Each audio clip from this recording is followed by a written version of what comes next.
depending on where you're joining from today. My name is Eric Kimberling, the CEO of Third Stage Consulting. We're an independent consulting firm that helps clients through their digital transformation journeys. And this is our weekly live stream that we host every Tuesday at the same time, covering things related to digital transformation. And these conversations, these live streams are part of our weekly production of our weekly podcast called Transformation Ground Control. So by being part of this live stream, you get to hear or be part of the live production of that podcast.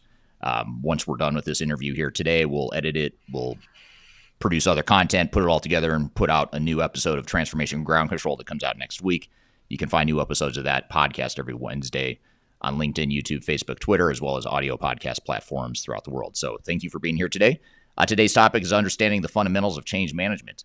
So we're going to get down into the brass tacks of the nuts and bolts of how change management works and how it should work, how it fits into digital transformation or any sort of transformation initiative.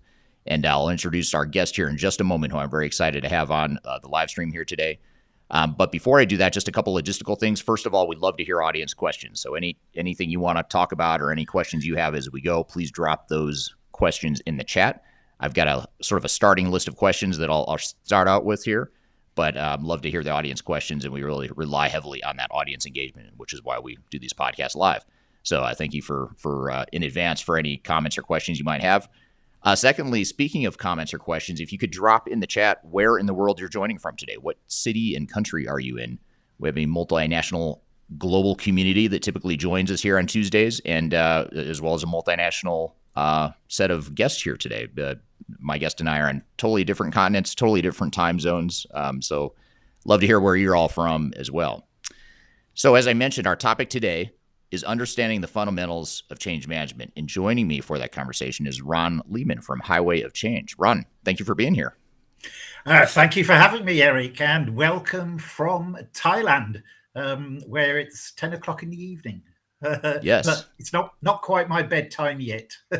Yeah, thank you for being here. It is getting a bit late your time. Just when I was about to complain that it's early my time, I guess I shouldn't complain because it is later where you are for sure. So tell us. Sorry, go ahead. Go on. I've done later sessions. I've done 1 o'clock in the morning session. So this is early for me. Sorry, I interrupted. That's all right. You're used to accommodating the global world that we're in, so that's great.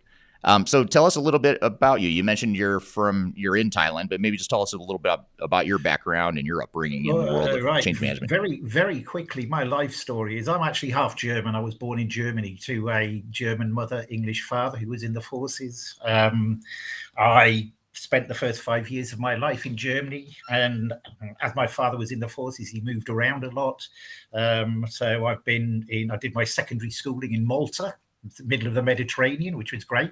And then we moved back to the UK. I had to find a job. So I joined the Ministry of Defence as a civilian, not in the army.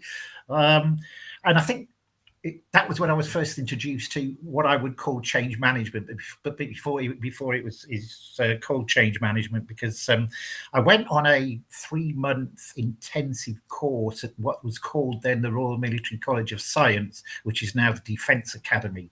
And it was a course called Work Study by somebody called R.M. Curry.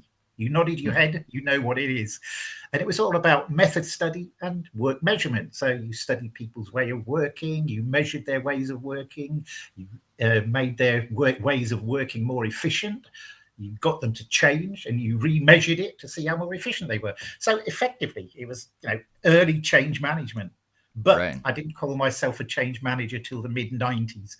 I left the MOD after a long time. I joined a bank, or a building society as was, but that converted into a bank called Abbey National, then Abbey, which is now Banco Santander, as a systems analyst, then a productivity officer, and then a project manager and various different things. I left there after 8 years, went on the contract market in the UK, basically working for myself through my own company. And so from 1996 to 2011, I was on the contract market, worked in about 30 odd different industry sectors, and implemented change management many technology implementations. And then I started coming to Thailand in 2007. I'm nearly finished now. I met my wife here. She came back to me in the UK. 2011, we made a conscious decision to move over to Thailand.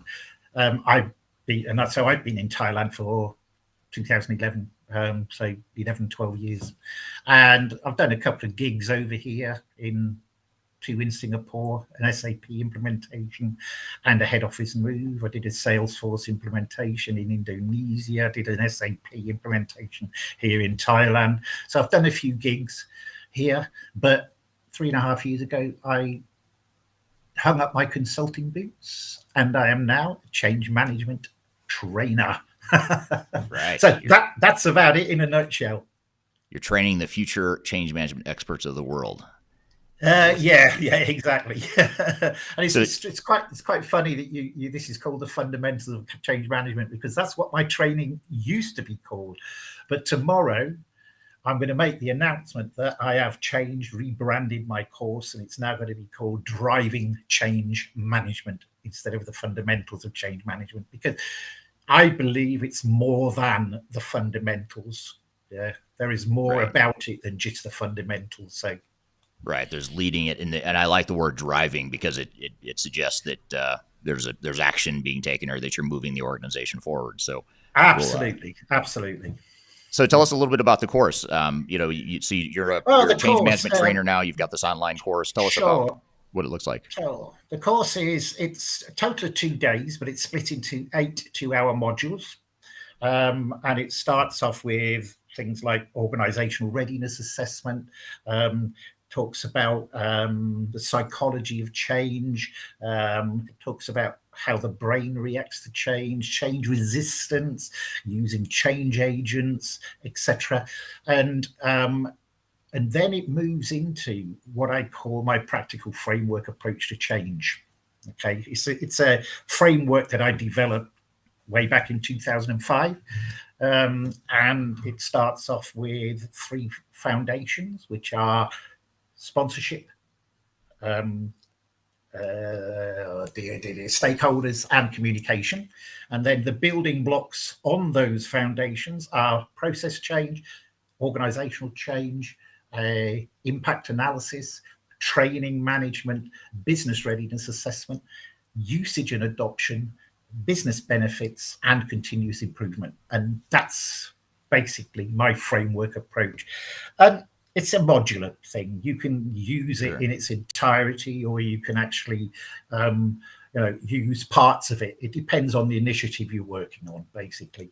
But it's quite popular. I mean, I've had quite good feedback from my trainees who've been through the course. I've got 4 trainees on the go at the moment and a few more in the pipeline. And the feedback I've had has been very positive, because they all said it's doable, it's easy, it's simple, and it works. So yeah, that's great. But I can always do with more trainees.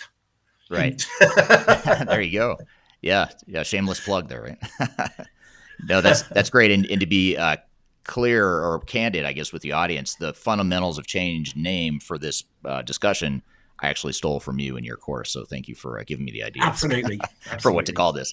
And I thought it'd be a good conversation for us, because you're a trainer and you're training the future, change management leaders of the world. We thought it'd be good to get into some of the fundamental aspects of really a lot of the things you just rattled off. Some of the core things like change impact, stakeholder analysis, those sorts of things. We'll sort of get into the nuts and bolts of what those things are and why they're important.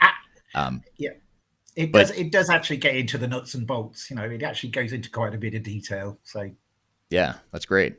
Now, why did you started to allude to this, sort of your natural progression into change management, even though you didn't call it that until you were in the mid-90s. You didn't really, it's almost like you didn't want to admit that you're a change management expert until the mid-90s. But how and why did you get into change management? Why this area? Okay, how did I get into it?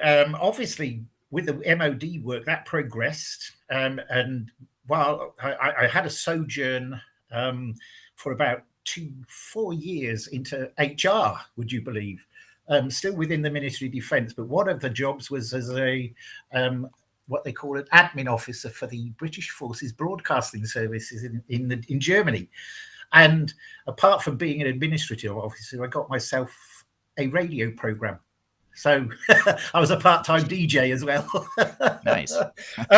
Moving on from there, when I moved back, I joined what's called the Small Systems Group, and it was my first introduction to technology change. And basically what it was areas where the British Army were based would request a small system of some kind to replace their manual work. We as a team would go out, we'd look at the way they were doing their work, assess the work and see if they actually could help with a small system. And we either recommended it or not. Then I left, as I said, the MOD, joined Abbey. And I won't go into detail about what I did there, but it was various things. And it was never called change management. But when I went onto the contract market in 1996, I started off in process work because that was really my background. Yeah. And in, I think it was sort of late 90s, I was working for the Bank of Scotland, as it was then. And it was doing process work. And it was a core banking implementation. And, we were there as a team. And we had a sort of like a team meeting. And we said, we're missing something here. I said, we're doing all this process work. Yeah. But we're actually missing the implementation piece. How are we going to implement it? And that's when the name change management came up. Yeah. So it was like, part of the history of change management is in the 1990s, it started to get a name. In the 2000s, it became more formalized. And I just happened to start calling myself a change manager after, doing the implementation work for the Bank of Scotland. And I just went from there. So I kind of fell in to change management, if you like. Right. But I got to admit, I have to make an admission here. This should be good. I've never been trained. I've never been certified. What I have learned is actually everything is been doing the job. Yeah. So that's an admission. Okay. Right, which I think could be a good thing because you're making it less academic, which I think sometimes change management can be too academic, and you're making it more pragmatic and applicable. I would say. Yeah, that's a good point, actually, Eric. Because I try to keep away from academia. I won't say I despise academia. I dislike academia, right? Because it is too formal, it is too theoretical, etc. So everything I do is on a very simple, pragmatic basis. Yeah. And my course is exactly that. It's in simple terms, simple language. And that's the way change management should be, because there's too many change managers out there who try to complicate change management. And basically, if you think about it in a logical way, change management is not really that complicated. Right. Says he who's been doing it for goodness knows how many years. Right. I'd agree with that. It's difficult, but it doesn't need to be complicated. I think change is difficult. Change management doesn't need to be overly engineered. Absolutely right. Yep. Yeah. Well, good point. So just before we jump into change management here too, just real quick side note. I know, and I've known you for a long time in the industry. Probably, I feel like I've known of you, or we've interacted for at least 10 years or maybe more. But one thing I did not know about you until I was sort of researching you and just looking into your background to come up with good questions for you. One thing I learned that I didn't know is that you're also a part-time artist. So I'd love to hear more about. I know you're a DJ. You mentioned that, but what about this art thing that you do on the side? If I move to one side, okay, you can see just here behind me. These are three of my artworks. They're part of my art in architecture collection. It's a very difficult thing to describe, but it's all about sourcing images of architecture. Right. In this case, cutting, slicing, dicing, sticking into a formal structure, So you still get the basics of the building, like the black and white one here, whichever side it is the Lahore Fort, okay, in Pakistan. Right. You still get the basics of what the building looks like, but it's not, if you know what I Right. mean. Right. And I've got tiger collection, elephant collection, flower collection, etc. And it takes, if I put my mind to it, takes me a couple of days to get one of the pieces of work done, you know. But you have to think about, you have to source the right images first and I source it from the internet, basically. So yeah, I've currently got an exhibition in a upmarket restaurant down the road from me, and keeping my fingers crossed that I might sell a few. That's awesome. Well, very cool. I'm not familiar with that style of art, but it's very cool looking. So I appreciate you sharing that personal story there. And also, just turning to our audience real quick before I jump into the first question I have for you, Ron, just to acknowledge here where people are joining from today. First of all, thank you for dropping in the chat where you are in the world today. We've got, I'll just sort of rattle off a few places that people are joining from today in this global audience. We've got Pakistan, India, Cape Town, South Africa, Alberta, Canada, New Delhi, India, Singapore, UK, Spain, India, UK, Serbia, Denver, Colorado, Connecticut, US, Algeria, South Africa, Northern Ireland, Ohio, San Francisco, Arizona, just to name a few. So thank you for everyone joining from all over the place here today. So really appreciate it. I think I recognize a few names in the actual chat. Gary Monty, I recognize. He's a connection of mine. And he said, keeping it simple is the hard part. Yeah, you're right, Gary. It is hard. That is the hard part, is keeping change management simple. I totally agree with that. And that's what we're trying to do here today, actually, in this conversation, is how can we dumb it down or simplify what's the most important here with change management? And I guess maybe to start along those lines then, Ron, you think about change management, and you've got a project manager, a project management PMO function. You've got these two distinctly different areas or parts of a project, different skill sets, but yet both important, and yet they both need to integrate. How would you say that, what would you say are the major differences and commonalities between project manager, project management, and change manager and change management? So that's a very good question, and it's one of my pet themes, as well as the 70% failure rate. Right. I've delivered over the last 2 years, 21, 22, about 30 sessions for Project Management Institute chapters on PM versus CM, and the main differences I see is the kind of mindset that a change manager has and the kind of mindset that a project manager has. I used to be a project manager. I am still a fellow of the Association of Project Management in the UK. Okay. So I've changed sides, if you like.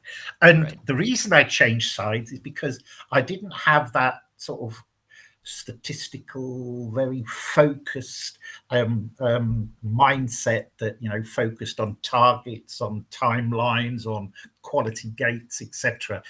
I'm more of a people person and more of a flexible type resource when it comes to change management. So project managers, the latest PM Box 7, I think it's got about 400 pages. And they do a lot. They're starting to call themselves change makers, actually. And they do a lot. In the PM Box, there's a lot of stuff about communication, about stakeholder management, etc., which kind of confuses me, because I personally don't think that a project manager has the time, the capacity, or the capability to be a change manager as well. There's a but there. It depends on the size of the project and so forth. But the main difference is the mindset. The project manager is very, very, very focused on statistics, on timelines, on deliverables, etc. Change manager isn't. And then the one key difference is that when a project manager has delivered to time, cost, quality, and scope, go live. Thank you very much. That's it. They're done. Finished. I've finished. Where's my next project? Whereas us poor change managers, benefits realization, reinforcement, sustainability, usage and adoption, etc. And we spend a lot of time after go live on the project actually doing those things that the project manager has washed their hands of, if you like. Their job is done, but in many ways, ours is just beginning at that point. Yeah, yes. So it's a mindset thing. I'm not saying they can't. Yeah, and I'm not saying they can, but it just depends on different factors. I did a very quick bit of quick and dirty research some while ago, where I said from project managers, and I asked them, how difficult is it if you do both jobs, to do both jobs? 56% came back as saying it was either very difficult or quite difficult. So it is difficult because of, and because of the size, the scope, and all sorts of stuff, and the different mindset you have to use when you're dealing with stakeholders or senior management, etc. Yeah. So that's the key. That's the key difference, I think. And if anyone wants me to provide a PM versus CM session for them, I do them for free. Interesting. Okay. Well, that's good to know. And especially if, I imagine that'd be applicable if you're a change manager wanting to learn more about project management, or if you're a project manager wanting to learn more about change management. It seems like, I think one thing you bring up, though, that's really interesting is that I think having some fundamental rudimentary knowledge of both is really important. So if you're a change manager, having some basic project management skills, and if you're a project manager, having some basic change management skills, absolutely. I think that integration is really important. Yeah, I've actually trained quite a few project managers. I've taken project managers through my training, and they've loved it because it's given them that extra piece of extra, what they call it, arrow for their bow. Right. They've loved it. So right, arrows in their quiver. Is that the cliche? I'm really bad at cliches, so I'm probably the last person you want to be asking. But here's a comment here from Gary, who you mentioned a moment ago, Ron. But his comment here is, change manager is more of an open scope situation, trying to close the scope, then turn over to PM. What are your thoughts there? I don't think I'll agree with that. I think that, yes, the change manager is an open scope situation, but they don't try and close the scope, because the scope of change management, I don't think, ever closes, because even after you go live, people do not adhere to whatever the solution tells them to do. They will always find something different. So you will get some kind of change even after the project closes at go live. Yeah. So, the change manager probably needs to be there all the time if the budget and the time scales allowed it. But it's a difficult one. But the project manager, when they say, "I've finished, I'm done," and they go away, then there's all that work that still needs to be done. And more, if the change manager doesn't do it, it's left to the business, and they're not always the most competent at doing it. So, right, yeah, agreed. Now, what about on the business process side of things? We sort of talked about the commonalities and differences between project management, change management. What about if we turn to change management in business process management? How can or should change managers and business process managers work together? I've got a video on my YouTube channel that talks about that. I can't remember the name of it, but if you want to have a look at my YouTube channel, it's called The Highway of Change. You ask, I answer. They work hand in hand. The first building block of my framework is process change.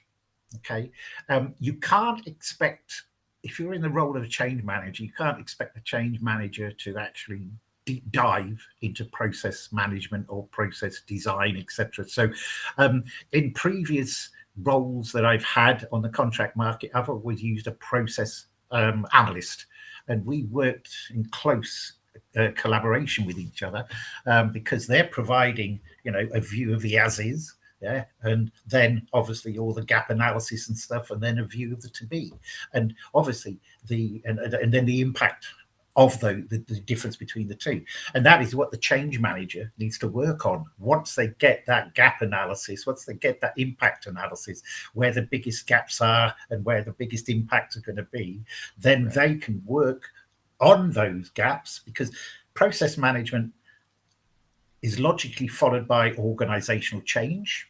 Because if the processes change, it's likely that the organizational change will change the organizational structure. And then once both those have changed, then you have to determine what the impact is on the business. So you work hand in hand. Process analysts, change managers work hand in hand.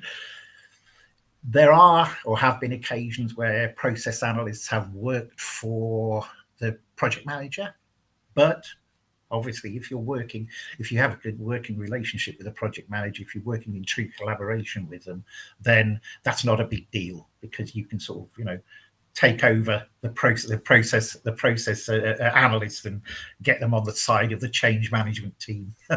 Right. But right. yes, it's a very close relationship, because I believe, because I come from a process background, that's what I was trained on. I believe process is the start of everything. Yeah. You got to know your processes. Yeah. If you don't know your processes, how the hell are you going to change? Right. Yeah, I totally agree. And I think you highlight two fundamental challenges. One, with digital transformations in general. One is that organizations oftentimes don't have a clear vision of how their processes are going to change. And then secondly, a lot of times change managers or change management types don't view that as their job. They view their job as, I'm just the change person. I don't need to understand the processes, nor do I want to understand the business processes. And I've met too many change management consultants and types that think that it's too much of a silo or over the wall sort of thing. It's quite funny, actually, because it's one of the things that the trainees always ask: why are you teaching us about process? Because you need what does that have to know do with change about management? process. You need to know about process change, because that's where it all starts. That's where change starts. Like. Yeah, absolutely, totally agree. And like you said, you don't have to be a process reengineering expert or a Lean Six Sigma necessarily, a Lean Six Sigma certified person. But if you have just that foundational knowledge of the operational piece of it, that's super important, in my opinion. Absolutely. So I'm curious to know too. I get the sense just from knowing you over the years that you're maybe a little more technical, or you have more technical understanding than the average change management practitioner that I've encountered in my life. Would you agree with that, or what are your thoughts? How technical are you, would you say? To an extent, because the majority of my change assignments, certainly the 20 or so when I was on the contract market and before, that was all technology change. But there is a limit. There is a limit. As a change manager, you don't really want to, again, deep dive into the technology side of things. What you need to know is how that technology and how the new processes and potential organization redesign is going to impact the business. And if you know that, then that's all you need to know. You don't have to go down to the nth degree of detail and know every single part of the technology and what it's going to do, etc., etc. You need a sort of, call it a helicopter view if you want. You need a helicopter view of how it's going to impact the business. And it doesn't take long to do that. Once you know one technology, it's kind of the same for every technology.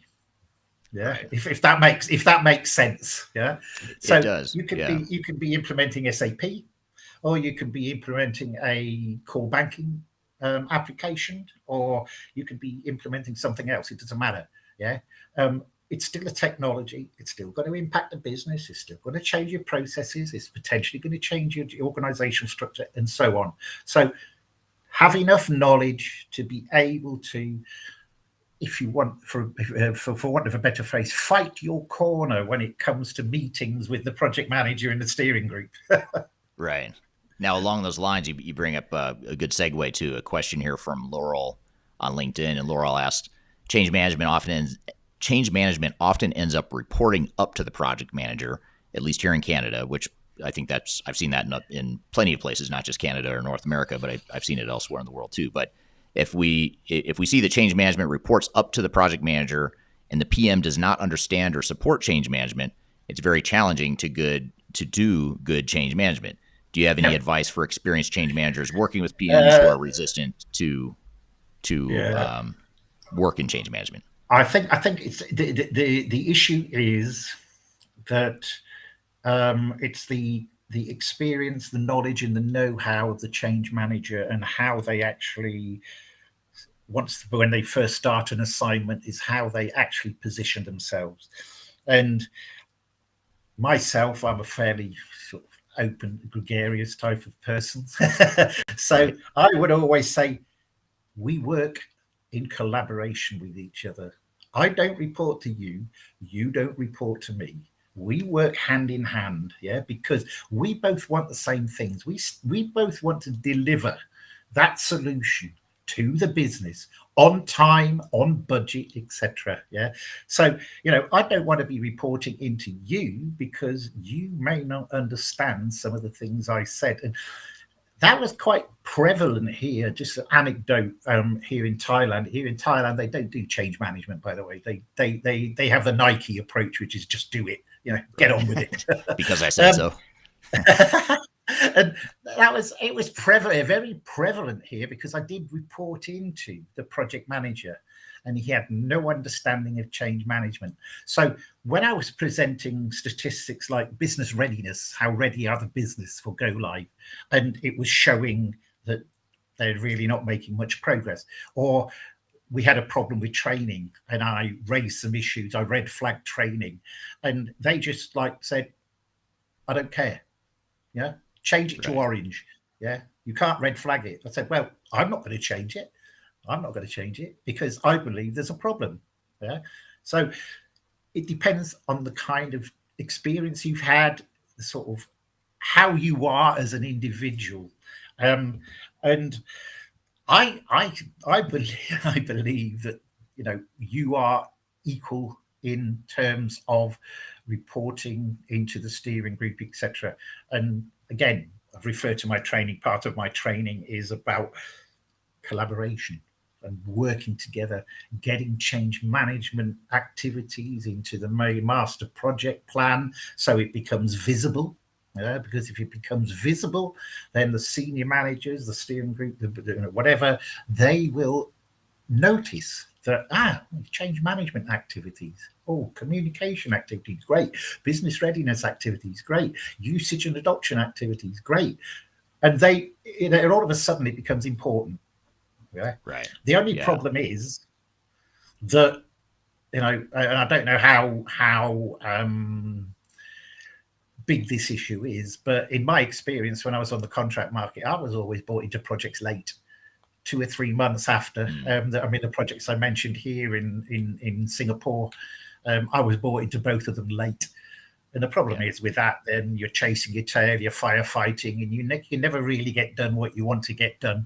And you're always answering to the project manager. And it always ends up in some kind of fight, not physical, but verbal. And that's not good for the project. Okay. No, especially because the technology is always going to change faster and move faster than the human change management piece of it. So there's always going to be that tension between we've got to deliver our technical deliverables over here on one stream, and then on the other stream, you've got the change side, which is, well, the people are changing a lot slower than you're implementing the technology. Exactly. And that's the natural tension, I think. So it's about getting on with each other. It's about building a relationship. Build a sort of a collaborative relationship and make it very clear what your roles and responsibilities are, and find out what their roles and responsibilities are. And if any of them cross over, then you have to make a decision of whether that's a joint role and responsibility or whether one party can take it from the other. Right. Yeah, and here's another comment from Gary. He says, I've had situations where a technical project engineer is joined at the hip with me. So working more in parallel and integration between the two streams there, which is really important. Interesting. Absolutely. What about this question from Kyler on LinkedIn? Kyler asks, what would you say to a project stakeholder that says, we don't need organizational change management, we have training? or we've already addressed it. We've already addressed change management. We've got our training plan. The users are going to get trained. What would I say? Go live. What would I say? I'd say you have to be politically correct, though. Like what you really say. I'd probably be very. Not what you want to say. I'd probably be very open with them. I said I would ask them what they know about change management. I said, okay, you've got training. Okay, so is that what you know about change management? Is that change management just training communication? Right. Yeah. Do you know about people's habits? Do you know about people's mindsets and behavior change? Do you understand how the brain works in terms of change, how it reacts to flight or fright? Do you understand that or there's all this stuff that comes after you finish the project?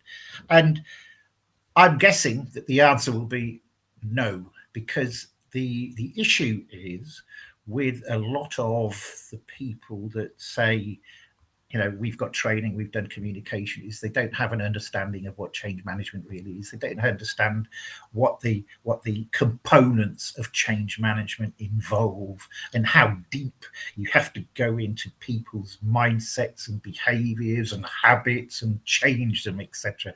There is still very much a lack of understanding by the C-suite, unfortunately, of what change management is. And because they think it's training communication, we're not going to spend money on that. Why should we budget for that sort of thing? We can get our project manager, who's a great project manager, doesn't know anything about change management, but they can manage projects, the training and the communication stuff. And this is why I'm doing the PMI chapter sessions. Is it's trying to get that message across. I mean, we're a relatively young discipline. If you think about sort of the 90s and the 2000s, when the sort of the ProSize, the Hyatts and the Daryl Connor and Cotter, etc., all started their stuff, and how that became formalized in the 2000s, where then sort of organizations started thinking about, hey, this sounds good, we're going to start using change managers. But what it seems to me like, it hasn't progressed that much from there. And we as change managers are still fighting for a seat at the C-suite table. Right. We're still in the process of convincing people that change management is a good thing. But unfortunately, you have the ostrich syndrome, where people just stick their head in the sand and don't listen. Right. Absolutely. That's well said. And here's a really good question. I'm not going to pop it on the screen because it's a bit longer, and I'm going to paraphrase it a little bit. And it's from Laurel on LinkedIn. You can probably see it here on your chat, Ron, but I won't pop it on the screen just so it doesn't cover our entire faces here. She talks. So Laurel asks a question and mentions that, in her experience, change management holds programs and projects accountable for business benefits in ways that aren't well understood by PMs or the stakeholders. And then, Ron, you mentioned that this creates a sort of conflict or conflicting goals and priorities on a project. Have you seen examples of a time when a project has been accountable to the business benefits and not just the delivery of scope, budget, and schedule? Yes, I have. I was involved with a project for, sorry, my light's gone out. Your light went out. I was involved in a project for the manager of the UK's rail network. They were combining 11 record centres into one centralised record centre. And the main business benefits was that the vacation of the 11 record centres and the cost involved in maintaining them, renting them, or whatever. So there, the program was held accountable for the delivery of the business benefits of getting those properties, either ending the rental, ending the or selling them, etc., etc. So yes, they were held accountable, even though I was responsible for the business benefits management. But right. the project, the whole project and program, was held accountable for that. And it was millions and millions, because you think about 11 properties across the UK, from the south of the country to the Scotland, and they were really big buildings because they held all of the paper records of bridges, of signalling, of deeds of the land they owned, etc. And it was an interesting project, and they were accountable for the business benefits for delivering them. Yeah. It's so rare, though. I mean, it's cool that you have that example. You've got some case studies there, but I feel like it's not very common. Would you agree with that? Or how often do you see that sort of focus on business value, business benefits, ROI, benefits realization, whatever you want to call it, versus did we implement on time or on budget or not? How often do you see that focus? Well, the business benefits is an interesting one because, I mean, I include it in my training because as a change manager, I've been responsible for business benefits management. But in a lot of projects I've been involved in, it's been the responsibility of the program or the project. And they don't do it very well, I'm afraid. Right. And one of the problems is with business benefits, hopefully you start off with a business case. Okay, when a project kicks off, you've got a business case, and within that business case, you've got your business benefits, the reason why we're starting this project in the first place. But unfortunately, what happens is that projects never go to plan, as we know. There's always going to be some complications within the project timeline. And what happens is people never revisit the business case when that happens. So potentially the benefits change over time. So the business case basically needs to be a living document as such. And if you feel that whatever you've done or whatever has happened with a project, if you've underestimated the complexity at the beginning and all of a sudden you think, hey, this is going to take a couple of months to sort out, how are the business benefits connected with this actual thing that's happened in the project? And if they are, you need to go back and rethink your business benefit. But that never happens. So the problem with that is that creates this conundrum about success or failure. Right. Yeah. So, you can have failed against your business benefits in the business case, but the project changed halfway through. So we were actually we were successful, and and I think this is where the oft quoted 70% comes in. But then the other question is, how do you measure success and failure? And I could talk about that all day. There's no standard way of measuring the success of a project or the failure of a project. I mean, project managers would say success is time, cost, quality, and scope. Change managers would say we've hit our usage and adoption targets. Right. What is it? What is the change? What is the success? What is the failure? And that's a difficult one. It is, and I think that's not just a change management or a change manager issue. That's also a overall business vision and strategy and goals. Like just having a clear vision of where you're headed, why are you doing this project, what do you want to get out of it. It's more than just moving to the cloud. It's more than just deploying technology. It's instituting some sort of measurable change within your organization. And too many organizations don't really understand or articulate what it is they want to get out of transformation. So isn't that part of the problem too? It is. And, it's a joint thing, to be honest, and the change manager really does have to have a fairly big say, because if the change manager is measuring business readiness and the project goes awry and the business readiness measurement starts showing that the business is not ready, and the scores or the way you're measuring it is starting to go down, it's part of the whole negotiation process between the change manager, the project manager, the steering group, etc. And it's a difficult one because, in my experience, take the Thai project I mentioned, the SAP implementation. When I raised the red flag for training, they just ignored it. They said, doesn't matter, we'll sort it out after we go live. And they must have spent a fortune on actually retraining, etc. So the major thought processes of a steering board or program board is we must go live on the date we said we were going to go live, regardless of what anyone says. And that was the case, and it's unfortunate, but that happens. And as a change manager, you have to live with it.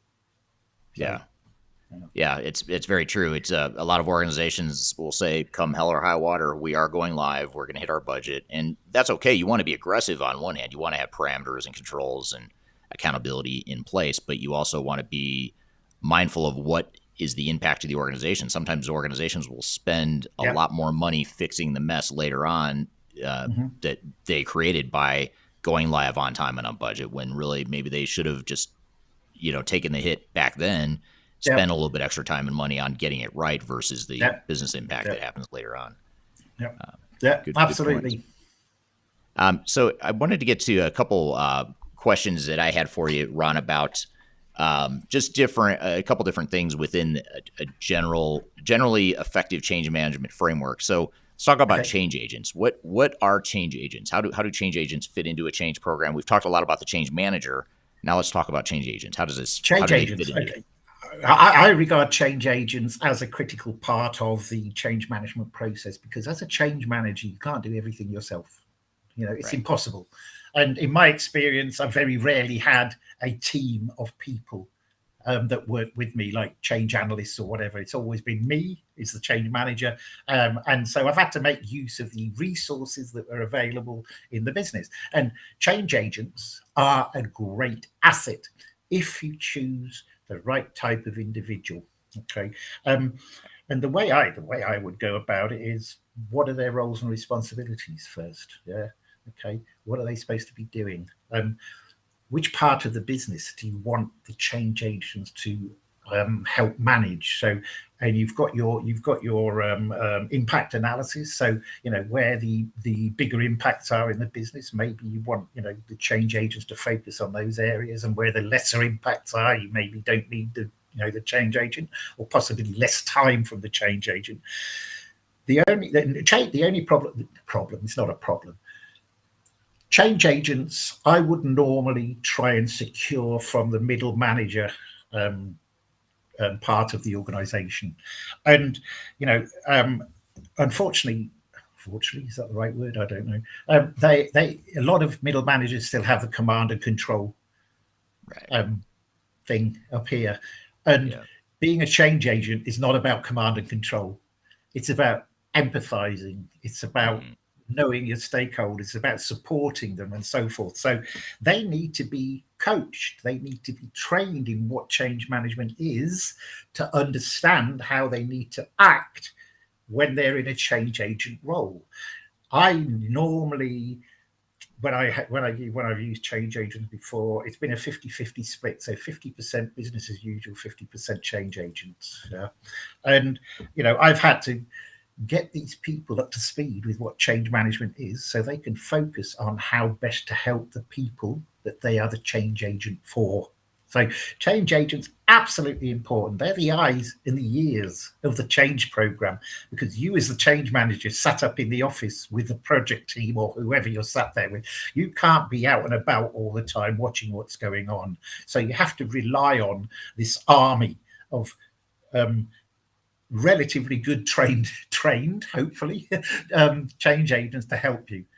They know the business, they know the culture, they know the people, and these are the people, they're the go-to people.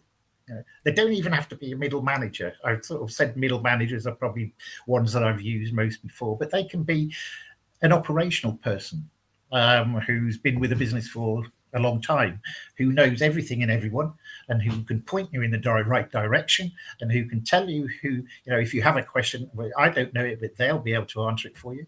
Those are the sort of people you need. They are invaluable, to be honest, because they are another arm to change management. And oftentimes they're more credible than the change managers. Not that the change managers don't know what they're doing, but it's more, you've got a change agent that's a mid-level manager on the front lines, working side by side, day to day with the people that are going to actually go through the change. They're just more credible, and they have more trust, I guess you could say, in a lot of ways. Credibility, trust, and absolutely. Those are all sort of can't think of the word, things you're looking for in a change agent. Yeah, they have to be credible, because people look up to, if someone's been called a change agent, they look up to them. They're the people that I'd have to go to ask questions or to give feedback or whatever. So I have to trust them with what I want to say. Yeah, I'll have to trust them, and that's a big deal. Right. Yeah, absolutely. Now, here's a question from Ryan on LinkedIn. And this actually alludes to something you were talking about earlier, Ron, about being brought in late. So you're sort of starting off behind when you come in late. When someone says, hey, let's bring in a change manager now that we're halfway through our project, and now that we're starting to see how difficult this change is going to be. But Ryan's question here is, if when you are brought into a project late, how do you go about helping them change direction so they can move forward in the right direction? Well, the first thing is you have to ask why they brought you into the project. What is the problem? Right. Yeah. What's And the fire that's burning? the normal answer is, well, we're facing a bit of an issue with people and resistance, and we're also not able to communicate with them in the way we want to communicate them because we don't have time because we're focused on the technical side of things. Okay, so what I do, as an example, I work for GlaxoSmithKline, head office move in Singapore, 800 people, from a high rise in the center to a purpose built, all singing, all dancing, technologically advanced buildings, purpose built building. And the issue there was I was brought in late because people didn't know what they were going to go into, what they were actually going to have to do, how they were going to change the way they work, because it was a Wi-Fi only building. There was no hardwire connections. Yeah. And it was, you needed to know how to set up your printer. You needed to know all sorts of different stuff. Okay. So I focused on what is the main things they need to go. We want them to walk into that building and we want them to be able to be ready for work before lunchtime. So that meant, first of all, you have to log onto Wi-Fi, because if you can't log onto Wi-Fi, you can't do any work because it's a Wi-Fi only building. Then printer, log onto your printer. Different port adapters for your laptop. You know, how do they work? Very absolutely simple, really simple stuff. How do they work? Oh my goodness! And so focus on where the problems are. Learning and development. You know, what kind of materials are we going to give them?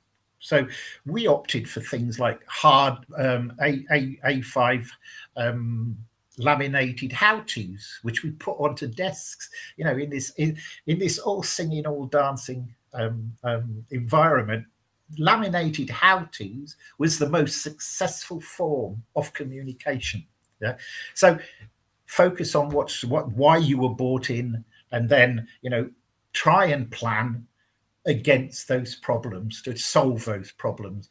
It's not always possible because you're going to be chasing your tail, you're going to be firefighting, all sorts of different things. Yeah. And it was very similar here in Thailand when I did the SAP implementation. They had done one communication. I started in February. They had done one communication the previous November.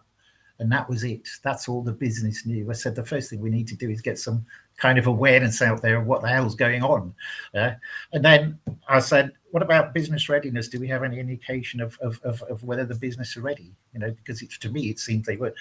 We don't understand what business readiness is. Okay, right. I'll explain it to you. So focus on the problems, focus on what you know as an experienced change manager will help solve those problems and implement them. And don't hang about, just do it. If you have to do it yourself, do it yourself. Right. Yeah. So yeah, it's one of those things too, where if you redirect, if needed, if you redirect some of your effort, your time, your budget to change management, and you have to skimp a little bit on the technology piece, or you have to forego that one extra module or that one extra bell and whistle that you think would be kind of cool to have in your transformation, I always say that, you know, that's better just to get a lesser technical solution in place that you've managed the change to really well than having a better technical solution that you can't implement well because you haven't managed the change. So I think you just have to find that right balance as an organization. It's a hard gig when you get brought in late, because you know you're forever thinking, what can I do next? What can I? How can I improve the situation? What do I have to do? You know what? And the other thing is, get out there and talk to the stakeholders and ask them what the issues are. What are you finding the issues are? Yeah. And if they explain to you, you know, what the problem is. We had a problem with an SAP implementation for Manitowoc Group, again in Singapore, and there was a problem with the communication in Australia. So we delved down into the detail, and we found that the person who was supposed to be cascading the communication to their people wasn't cascading the communication. So we cut them out of the process and we sent the communication direct. Boom, done. Answer. The next month, business readiness measurement went up. Cool. Right. Done. Right. Absolutely. Now, William on YouTube has a follow-up question related to this thread, which I think is really interesting. But do C-level perceive less risk to their job if they go live on time and on budget than they do in fixing in post? So compared to taking longer initial than expected. So in other words, do people fear that they're more likely to get fired? Let's just rephrase it. Am I more worried about getting fired because I wasn't on time and on budget, or am I more worried about getting fired because I was on time on budget, but I completely screwed up the operation? Unfortunately, C-suite will never renege on a go live. Never. Yeah. In my experience, even though I've proved that the business weren't ready, even if as I proved here that the training wasn't adequate for them to go live, they will never renege on a go live. It's only when there is a major issue where, as I mentioned earlier, complexity is underestimated or whatever, that they may say, okay, we'll have to delay, or there's some issue with solution design or whatever. But in my experience, I have found that, the change manager has a voice, but whether that voice is heard or not is another matter. Right. But in my opinion, it is better to make that voice heard rather than not make that voice heard, regardless of the consequences. And I have to admit that I've made my voice heard and I've been asked to leave. Big deal. Right. I've been kicked off the steering board or whatever. Okay, if that's the way you want to have it, that's fine. If you don't want to listen to me, you brought me in because of my expertise. Yeah. But now you're not listening to me, even though I've got data to support what I'm trying to say. Right. Right. Yeah. A lot of times I found that it's helpful, if you can, to paint a picture of what the risk is or what's at stake if you go live when you're not ready. I think it's one thing to say, hey, you're not ready, we should delay the go live by 60 days. Okay, well, all I'm seeing there as an executive is I'm seeing more cost, more time, and I'm not understanding what I'm getting in return for that. And so if you can quantify that and say, here's what's at stake, not just are we not ready, but because we're not ready, we risk not being able to ship product. And here's what that impact would look like to our organization and to the bottom line if we can't ship product or if we can't service our customers. So I think a lot of times you have to quantify it and paint a picture of what the risk is. As a change manager, you're kind of the whipping boy or the whipping girl. Everything rests on you. Oh, it's the change manager's fault. It's not the project manager. They've done everything they can. It's that bloody change manager who's sort of said that they're not ready or that training was rubbish or whatever. And you become the whipping boy, and that's the way it is. And you have to have a really hard skin to be a change manager. Really hard skin. But I don't do it anymore. I just train it. Right. Right. You got tired of being the whipping boy, right? Now I tell all these home truths to my trainees and they love it. They like the home truths. They like the way, the practical side of what I say. And because it helps them, because they have a view of what change management is. Maybe they've sort of, looked through the ProSci catalog, or they may have looked through the APMG catalog training or whatever. And I see here John Cotter's now actually bringing out a certification program as well. And they look through that and they look through and they speak to me and I say, no, I don't do that. I don't deliver that kind of training. What you get from me is, it's just like a WYSIWYG. What you see is what you get, I'm afraid. Right.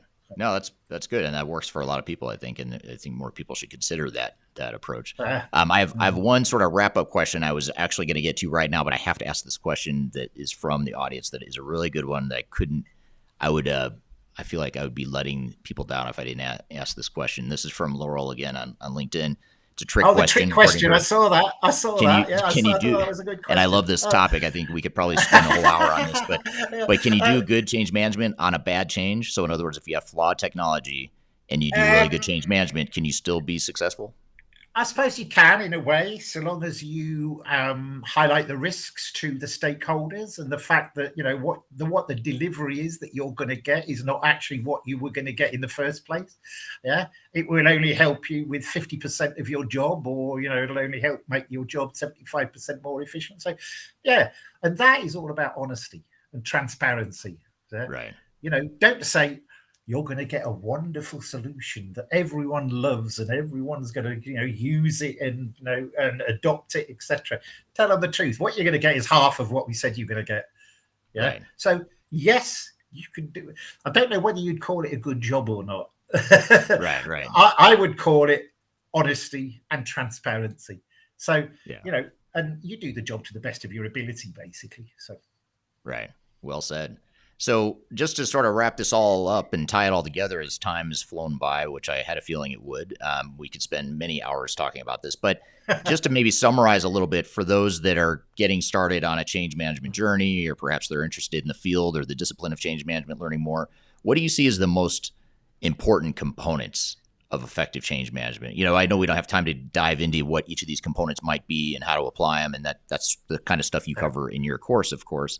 But what do you see as the most important components? If you had to pick like three deliverables or three activities within change management that you think are the most important, what would you say? One of the words I regularly use is involvement. You have to get stakeholders involved in the process. So get them to be part of the process design team, get them to be part of the solution design team, get them involved as change agents, because they will learn so much from that activity.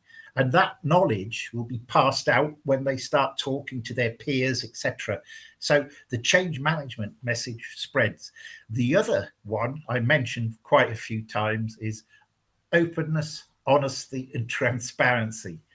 Never, ever try and keep things away from stakeholders, because the grapevine in the organization will work a long time before you get the official communication out. And what happens there is, again, you're fighting against false news, fake news, as they call it. Right. So involvement, absolutely necessary. Honesty and transparency in communications, even when it means people may be losing their jobs. And the network rail example I gave, people were going to lose their jobs. And I had an argument with a program manager about whether we should communicate the fact that they should lose their jobs. He said we shouldn't. I said we should. He went to the HR and he came back with his tail between his legs and said, yes, we will have to communicate with them. So I visited every single record centre and told them face to face that there would be redundancies. So that's probably the three main. There's loads of other things, obviously, but I think those are the three that I would focus on. Yeah, if you're just getting started, or if you focus on three things to get started in your change initiative, those are three really good ones. Yeah. Well, good. Well, thank you so much for being here, Ron. Really appreciate you taking late night out of your evening, and thank you to the audience for being here as well. Really appreciate your feedback and great engagement, great questions. One last thing for you, Ron. How can we learn more about your Highway of Change training course? Right. Okay. I regularly post on LinkedIn. I'm putting out a post tomorrow because I've just changed the name, as I mentioned earlier on, from the fundamentals of change management to driving change management. You can reach me on my email address, which is ron.leeman@thehighwayofchange.com. You can contact me by WhatsApp. Every time I load something onto LinkedIn, I always put my connection details in the last few slides. I'm here and I welcome people to connect with me on LinkedIn, because the more connections I have, the more I can spread my message. So just contacting me, whatever, whichever way. I leave my WhatsApp number, which I kind of favor using. I leave my, as I said, my email address, and so forth. So sure, just hit me up. All right. Well, yeah, you're easy to find, which is good. So appreciate you being here today. Well, I hope I'm easy to find. I mean, I do post nearly every single day on LinkedIn about one thing or the other. So, thank you. Good deal. Well, thank you, everyone. Thanks for being here again. This interview will become part of the Transformation Ground Control podcast episode that gets released a week from tomorrow. Be sure to subscribe to that podcast if you don't already. You can find it on audio podcast platforms throughout the world. It also streams every Wednesday to YouTube, LinkedIn, Facebook, and Twitter. So be sure to connect with me there if you're not already, or connect to Third Stage Consulting if you're not already, and you'll get those alerts whenever the streams are released. Thank you again. Hope you all have a great week, and we'll look forward to seeing you next time we do these live streams, same time, same place every week. So thank you for being here. And just from me, thank you very much to everybody, and I'll say good night in Thai. Radri Sawat. Good night. All right. Good night. Thank you, Ron. Really appreciate it. Thanks, everyone. Have a good week. Okay. Cheers, then. All right. Cheers. Bye. Bye.